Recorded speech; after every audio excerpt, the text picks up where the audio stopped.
नमस्कार बच्चों।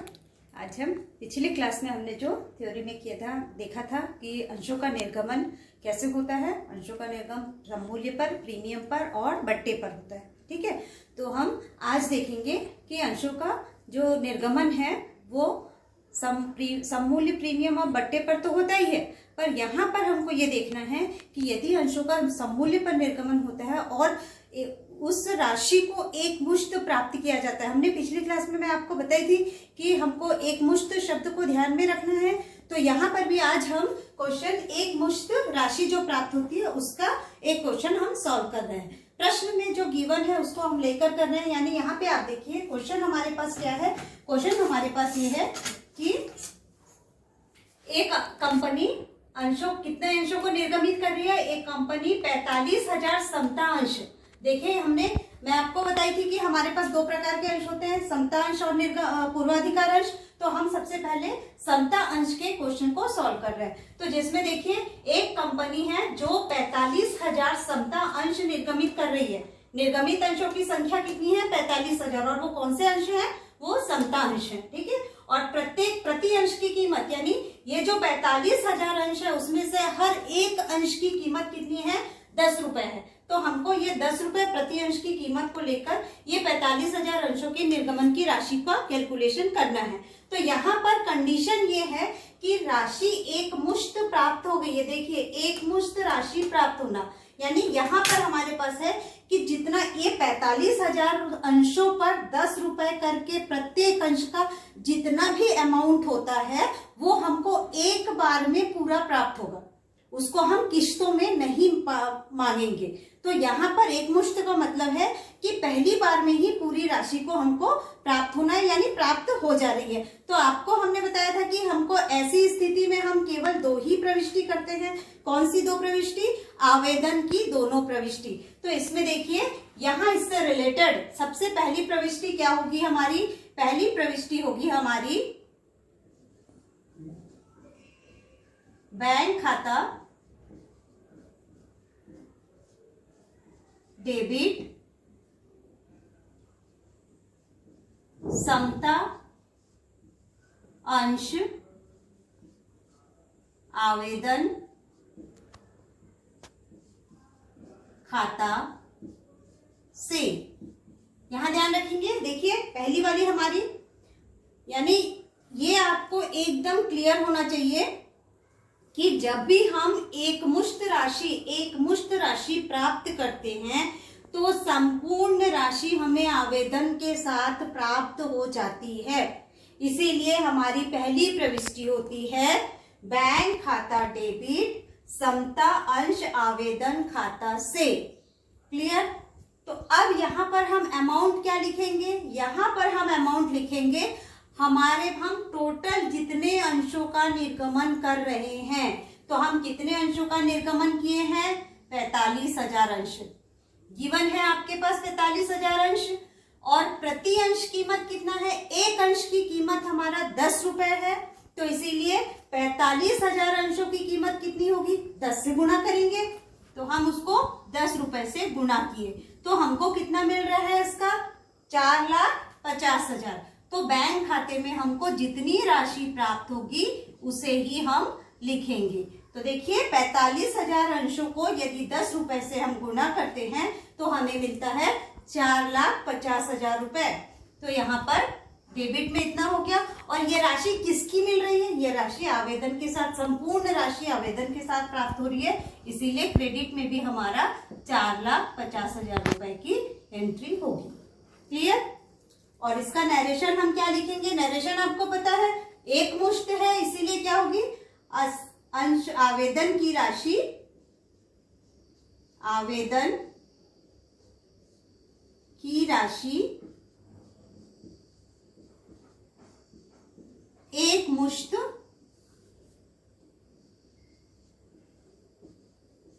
प्राप्त हुई।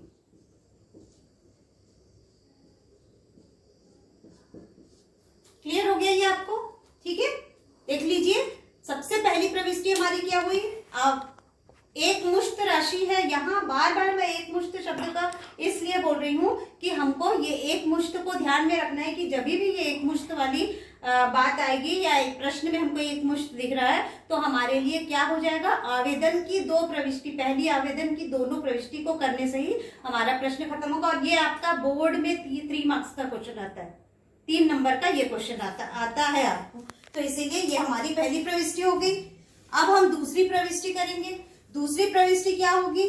दूसरी प्रविष्टि होगी जो हमने आवेदन की राशि जो प्राप्त की है, उस आवेदन की राशि को अंश पूंजी खाते में हस्तांतरित करेंगे। यानी एक्चुअली हम अमाउंट किस लिए मांग रहे हैं? हम अंश पूंजी के रूप में अमाउंट मांग रहे हैं। तो इसीलिए जिस अंश का खाता हमने खोला है, यानी हम समता अंश आवेदन खाता खोले हैं, तो हम समता अंश आवेदन की राशि को क्या करेंगे? समता अंश पूंजी खाते में हस्तांतरित करेंगे। तो हमारी प्रविष्टि क्या हो जाएगी? दूसरी, यहाँ जो समता अंश आवेदन खाता खुला है, यही इसकी राशि हम अंश पूंजी में ट्रांसफर करेंगे।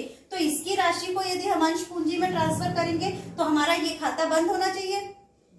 तो जब समता अंश आवेदन खाता बंद होगा तो इसको बंद करने के लिए हमको क्या करना है? वो पहली बार में देखिए क्रेडिट हुआ है, तो दूसरी बार में उसको हम डेबिट कर देते हैं। तो हमारी प्रविष्टि हो जाएगी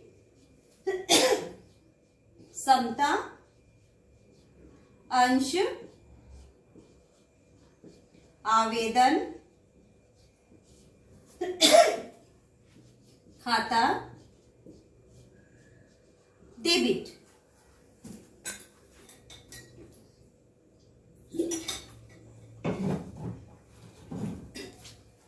ठीक है, देखिए डेबिट किया।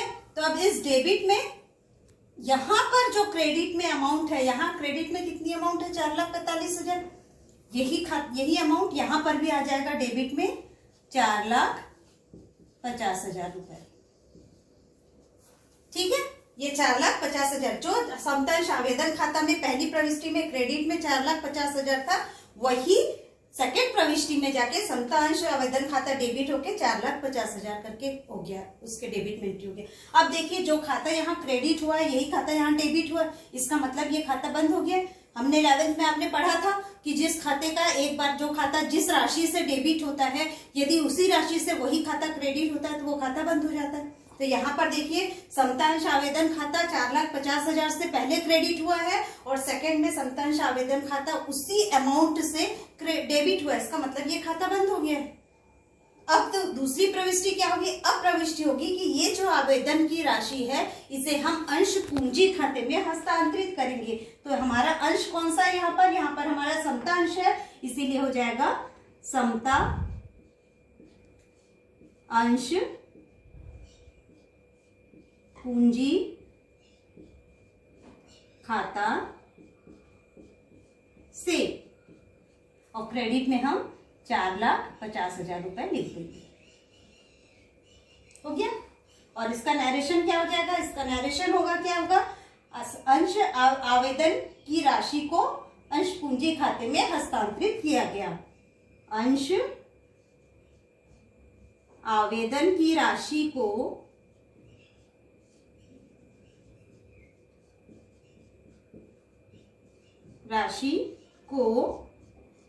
अंश पूंजी खाते में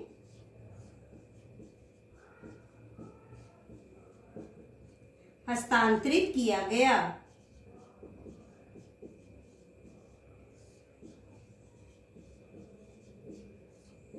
क्लियर? देखिए ये हमारा यहाँ क्लोज हो गया। क्लियर हो गया आपको? देख लीजिए, प्रविष्टि को ध्यान दे दीजिए। एक बार आपको फिर से मैं बता दे रही हूँ। देखिए हमने कितने अंशों का निर्गमन किया?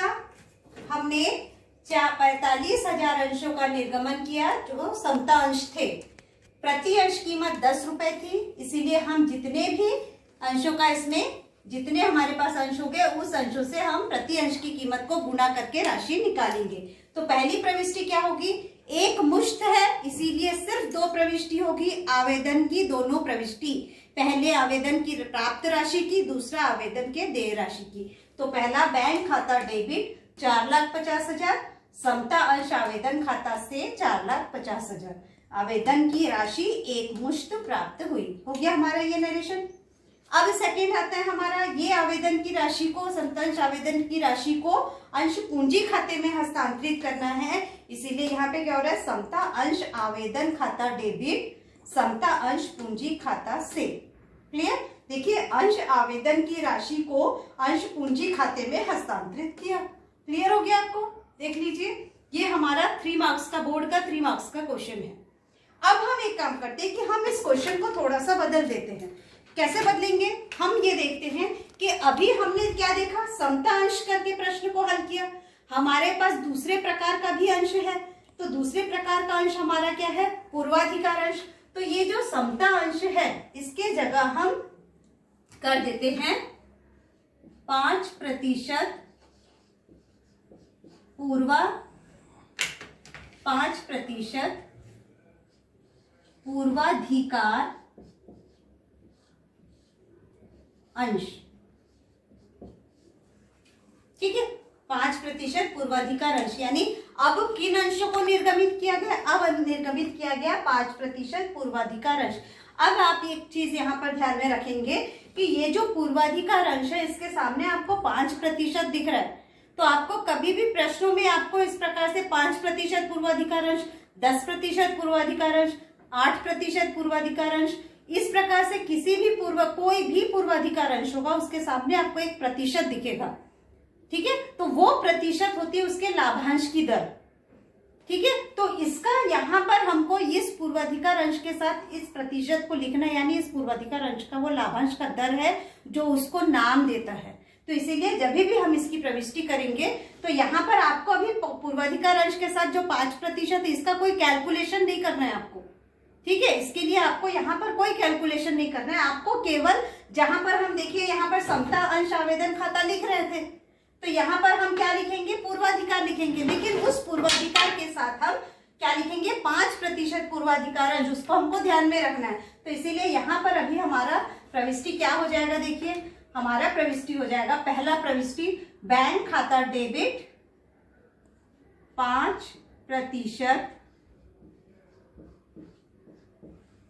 पूर्वाधिकार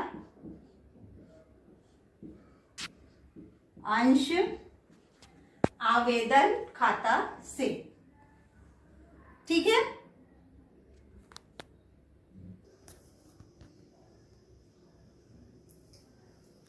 तो देखिए यहाँ पर हमने क्या लिखा, बैंक खाता डेबिट 5% पूर्वाधिकार अंश आवेदन खाता से। यहाँ पर भी सेम वही होगा। हमने कितने अंश निर्गमित किए, 45,000 अंश, और अंश प्रति अंश कीमत 10 रुपए थी, तो हमने 45,000 से 10 रुपए को गुना किया तो हमें कितने रुपए मिले, 4,50,000 रुपए। इससे हमको एक मुश्त राशि प्राप्त हो गई। तो यहाँ पर आवेदन की राशि एक मुश्त प्राप्त हुई। यहाँ पर ये जो 5% है, इस 5% का आपको कोई कैलकुलेशन नहीं करना है, ये केवल इस पूर्वाधिकार अंश के लाभांश की दर है जो उसके साथ लिखी जाती है। जब लाभांश गणना करना रहता है तब इसको ध्यान में रखते हैं, पर अभी हमको इसका कोई भी काम नहीं है, इसीलिए इसको केवल इसके साथ लिखना है आपको। ठीक है, तो चलिए उसके बाद ये हो गई हमारी पहली प्रविष्टि। अब दूसरी प्रविष्टि में आते हैं। तो दूसरी प्रविष्टि देखिए, हमने जब समतांश किया था तो सेम ऐसी अभी हम पूर्वाधिकार अंश का कर रहे हैं, तो हम यहाँ पर क्या करेंगे, समतांश को हटाकर पूर्वाधिकार अंश लिख देते हैं। कितना है हमारा, 5% पूर्वाधिकार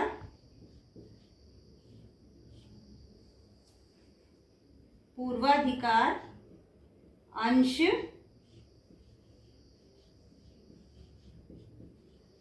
आवेदन खाता डेबिट।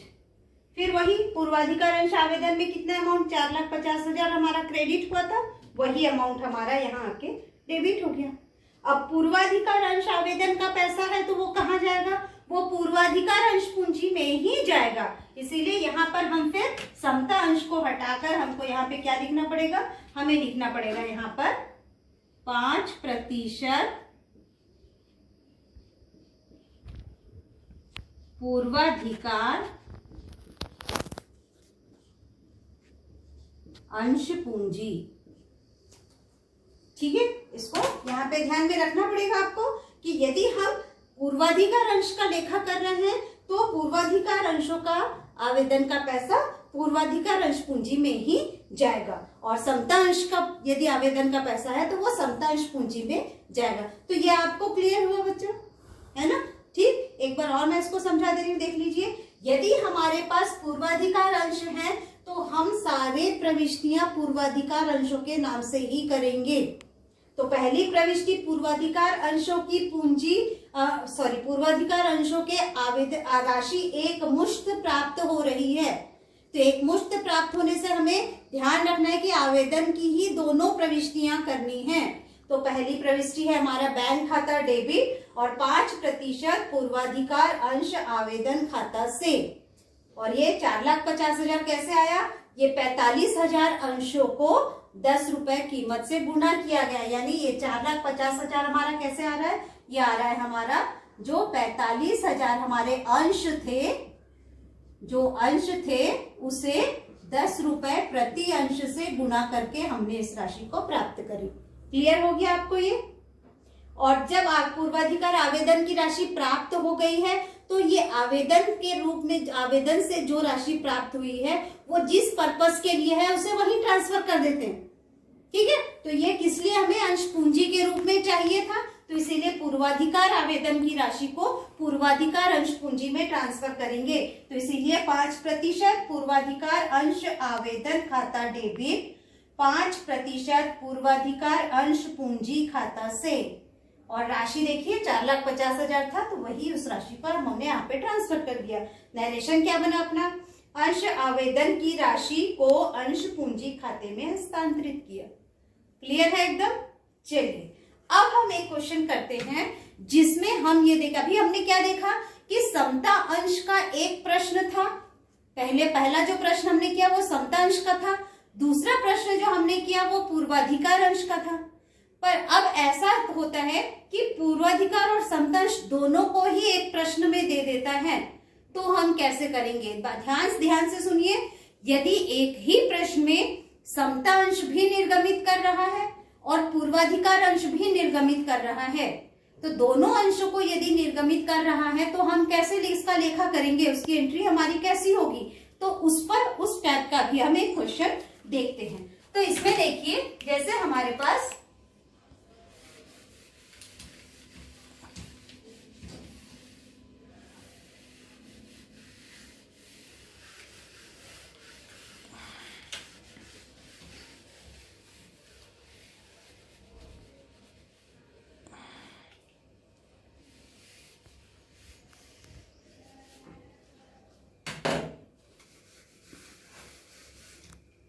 चलिए अब हम देखते हैं निर्गमित समता अंश, निर्गमित समता अंश 45,000 प्रति अंश कीमत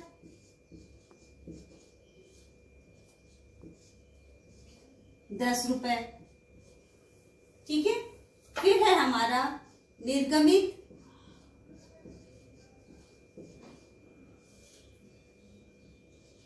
पाँच प्रतिशत पूर्वाधिकार अंश 20,000 प्रति अंश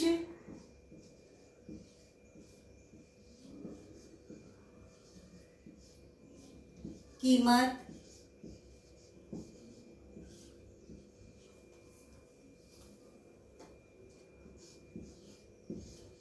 10 रुपए। ठीक है, अब देखिए यहां पर प्रश्न हमारे पास क्या आ रहा है। अब प्रश्न आ रहा है, ऊपर जो हमारा कंडीशन था वो सेम है, एक मुश्त राशि प्राप्त होना, यानी यहाँ पर कंडीशन है कि जो भी अंश निर्गमित हो रहे हैं उसकी राशि एक मुश्त प्राप्त हो रही है। ठीक, तो अब पहले में समता अंश की राशि एक मुश्त प्राप्त हुई थी, दूसरे प्रश्न में पूर्वाधिकार अंश की राशि एक मुश्त प्राप्त हुई थी। अब तीसरे कंडीशन में ये दिख रहा है कि यहाँ पर आप देखिए कि आपको यहाँ पर समता अंश और ये पूर्वाधिकार अंश ये दो दिख रहे हैं, पर दोनों एक ही प्रश्न के हिस्से हैं। तो इसीलिए अब हमको जो भी जनरल प्रविष्टि करनी है वो हमको समता अंश और पूर्वाधिकार अंश दोनों को साथ में लेकर चलना है। ठीक है, तो जो हमने पहली प्रविष्टि में हम अलग अलग किए थे उसको हम एक साथ अब करना पड़ेगा। ठीक है, तो सबसे पहली प्रविष्टि यहाँ पर भी सेम वही होगी कि केवल आवेदन की राशि प्राप्त होने की और आवेदन की देय राशि, यही दो एक मुश्त है, इसीलिए आवेदन की पहली दो प्रविष्टियां ही होंगी, वो भी किसकी, समतांश और पूर्वाधिकार अंश की। ठीक है, तो अब सबसे पहले हम पहली प्रविष्टि हमारी क्या होती है, देखिए पहली प्रविष्टि होगी हमारी बैंक खाता डेबिट। ठीक है, बैंक खाता डेबिट हमेशा होता है, इस बार भी हुआ है, परंतु अब क्रेडिट क्या होगा, से क्या होगा, से होगा। पहली में हमने समतांश अंश का किया था, तो यहाँ पर से यानी समतांश के आवेदन की राशि भी प्राप्त हो रही है और पूर्वाधिकार अंशों की भी प्राप्त हो रही है, यानी यहाँ पर समतांश आवेदन की राशि और पूर्वाधिकार अंश आवेदन की राशि दोनों एक साथ मिल रही है, तो इसीलिए हमको दोनों के आवेदन की प्रविष्टि करनी पड़ेगी। तो यहाँ पर हो जाएगा हमारा दूसरा समता अंश आवेदन खाता से, और दूसरा क्या हो जाएगा, दूसरा होगा हमारा 5% पूर्वाधिकार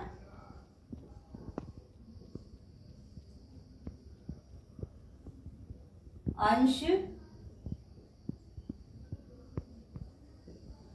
आवेदन खाता से। देखिए यहां पर हमारी क्या प्रविष्टि हो रही है, ये हो रही है और ये हो रही है, तो यहां पर समतांश के आवेदन की भी राशि प्राप्त हुई है और पूर्वाधिकार अंश के आवेदन की राशि भी प्राप्त हुई है, इसीलिए यहाँ पर हमको दोनों की प्रविष्टि करनी, यानी जो मिल रहा है वो तो हमारे बैंक खाते में जाएगा, परंतु मैं आपको बार बार ये चीज आपको बता रही हूँ और आपको ध्यान में रखना है कि समता अंश के पैसे को, पूंजी को अलग रखना है और पूर्वाधिकार अंशों के पैसे को अलग रखना है, इसीलिए हमको हमेशा दोनों की अलग अलग प्रविष्टि करनी है। तो यहाँ पर जब हम कैलकुलेट करेंगे तो कैसे हमारा कैलकुलेशन होगा, हमारा सबसे पहले देखिए समता अंश का होगा, समता अंश का कैलकुलेशन होगा, तो समता अंश कितने निर्गमित कर रहे हैं हम, 45,000, तो हमने 45,000 समता अंश लिए, प्रति अंश कीमत कितनी है, 10 रुपए है, तो 10 रुपए से गुणा किए तो कितना मिला हमें, 4,50,000। ठीक, तो ये 4,50,000 किसका है, समता अंश का है, तो समता अंश आवेदन खाते में हम कितना लिखेंगे, हम लिखेंगे 4,50,000। ठीक है, क्लियर दिख रहा है आपको। दूसरा है हमारा देखिए 5% पूर्वाधिकार अंश,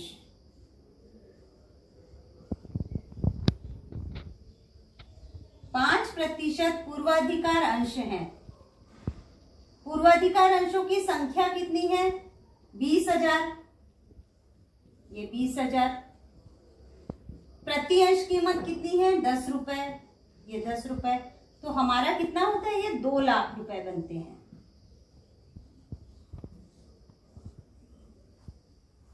ठीक है, तो ये कितना हुआ हमारा,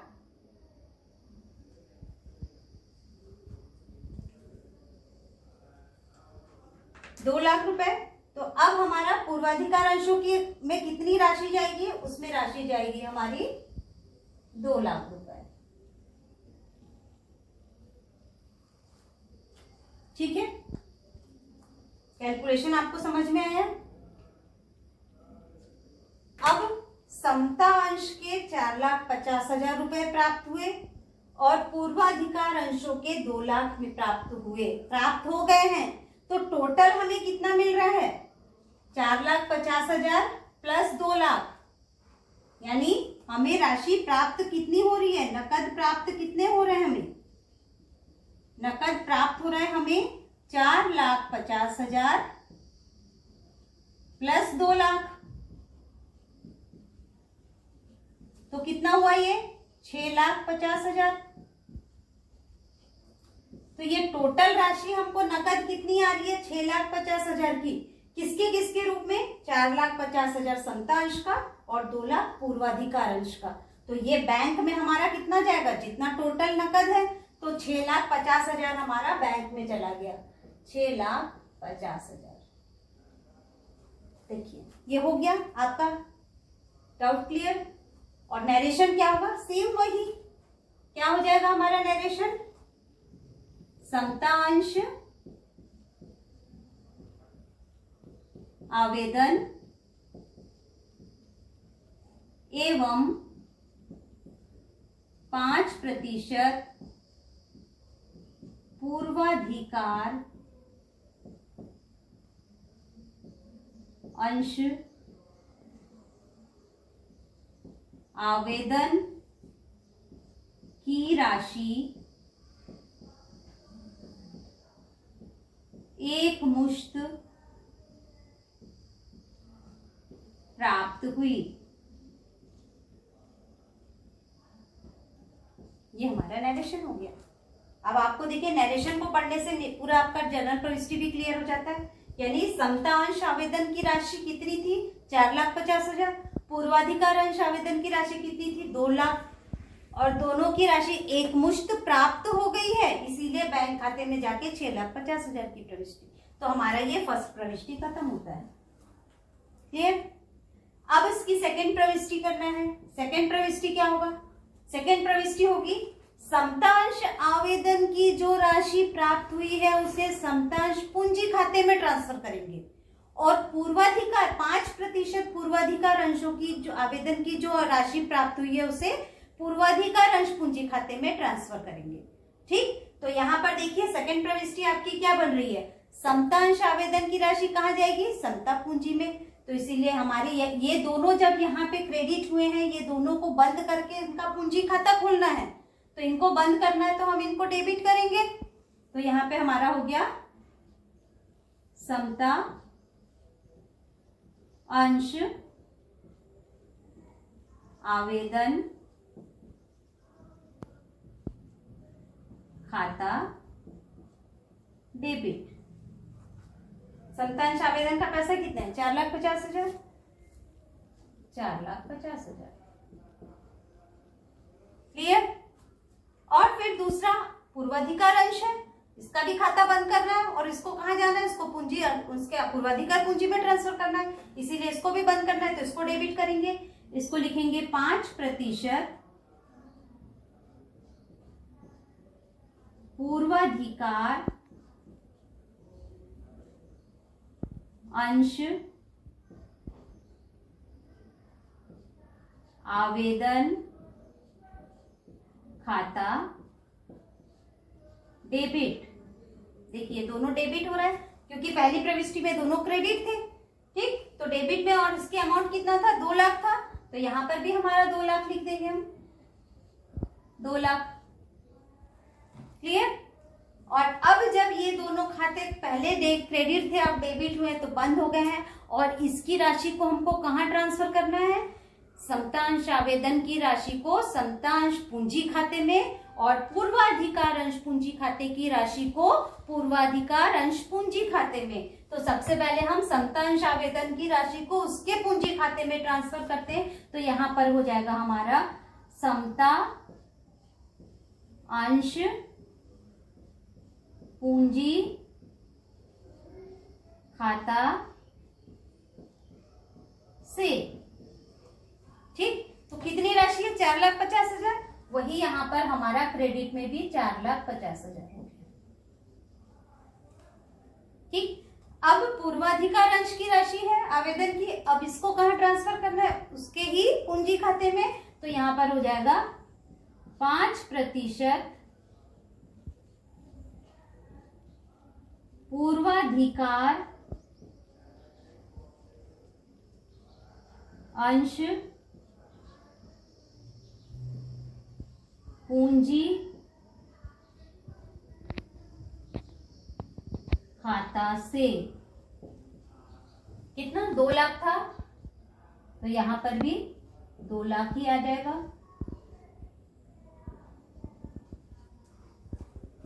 और नरेशन क्या हो जाएगा हमारा? नरेशन हो जाएगा समता अंश आवेदन एवं पूर्वाधिकार अंश आवेदन की राशि उनके पूंजी खाते में हस्तांतरित।